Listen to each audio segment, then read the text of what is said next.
What is the covenant of hell? How does this affect what can and can't come to earth? And can the heretics defeat the Creator? Welcome back to the trenches. Let's begin. Within the Trench Crusade law, there are limits placed on either side, heretics and those that follow heaven, and perhaps with good sense. And an observer wears a special helmet that lets them attune to the voice of God to help them in combat. The voice never fades, and they must focus to hear this. The cost over time is they need drugs to get through continuing to listen, and with study they can use the words to command anyone, friend or foe, to obey their command, and should they fail to listen, the power is gone and they are vulnerable. Another example, tablets are made from alabaster, marble or wood from an acacia tree. These are blessed replicas of the Ark of the Covenant, a priest that accompanies the forces of the King of Kings to New Antioch. They will take the holy tablet with them, wrapped in silk cloth, decorated with gold string. Its miraculous powers will reward those who perform virtuous deeds on the battlefield. So holy objects calling on the power of the Creator, they are okay to be used. Now, amongst what's used by heretics, we see a weapon that can unmake someone by reversing the words of the Creator. So that's also acceptable. But there are examples from the law of where they push the heretic side, but keep it within those limits. Being both of the material world and of the world of spirit, the court's foot soldiers can march to make war on earth without a fear of divine retribution, as they do not break the covenant of hell. The court also carefully limits the size of these warbands, so that most of the suffering and dying of the Great War is done by mortals, both to spite the god tyrant, but also to enhance their own power.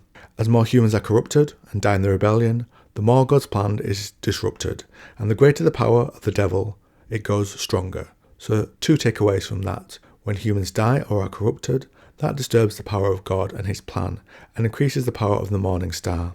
And the other, that so long as you are of the material and spirit worlds, those two aspects combined, that is also acceptable within the covenant. An example of this, another one, is the coexistence.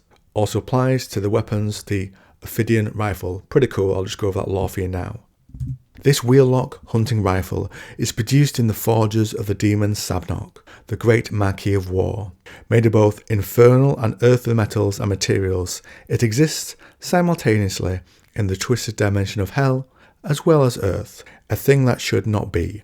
The shots of this firearm pervert the laws of God, so taking cover from its bullets and firing over great distances aid the user of this helmet rifle instead of hindering the aim. There are also limits on the heavenly side as well, as the war rages against the minions of hell. Strange visions torment the faithful across the globe. Men and women touched by heaven are granted visions and revelations, and are made to be messengers of God. Sisters of the holy orders are marked by stigmata and take up the sword and cross, as instructed by the angels.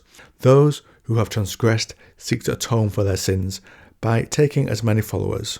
The bulk of the pilgrims are men and women with little military training, but when they don the iron caparot of a trench pilgrim, they can face even a demon from the deepest bulges of hell unflinchingly, nor is death necessarily an end to their mission.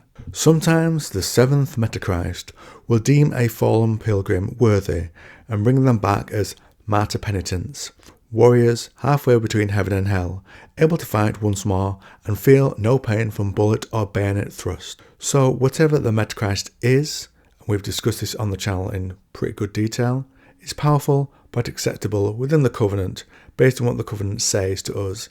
It has to be purely of the material world or a mix of both that and the world of hell.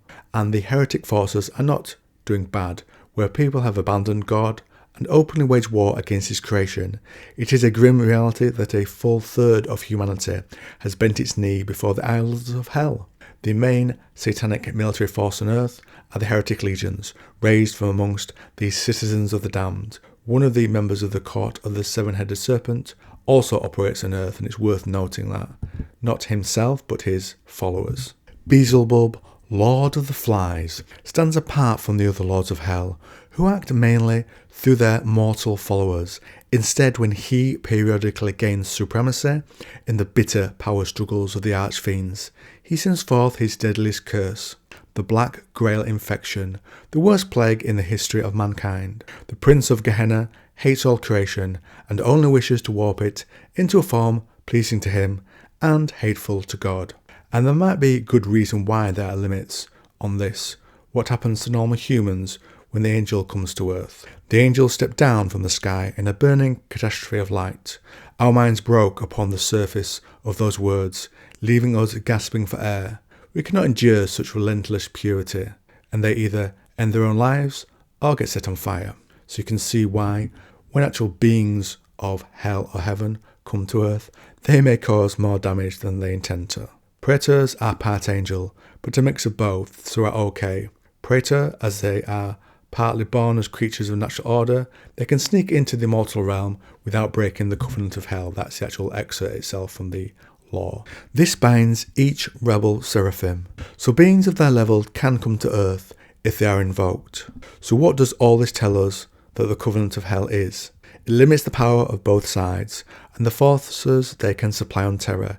Even from heaven's side, the power level the higher-ups would operate on would kill many, perhaps millions, and that to win in the long term against God, the forces of hell must build on the many from earth they already have as followers, and cause them pain and suffering on a larger scale to disrupt God's plan.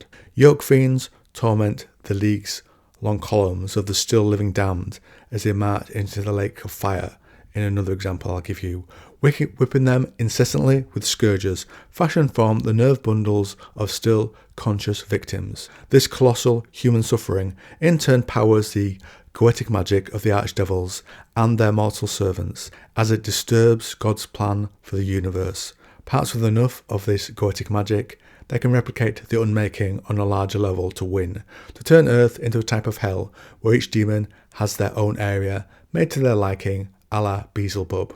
There's an old movie called Warlock, and yes, this is a little related to the subject I've just gone over. It stars Julian Sands and Richard E. Grant, Sands the Warlock and Richard E. Grant as the Hunter, cast through time to the modern world.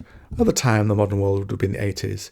Anyway, during the final confrontation between these two people, the Warlock reads and needs to say God's name backwards in order to uncreate what he has wrought. So the uncreating part reminds me of that. Now onto what I'm working on at the moment.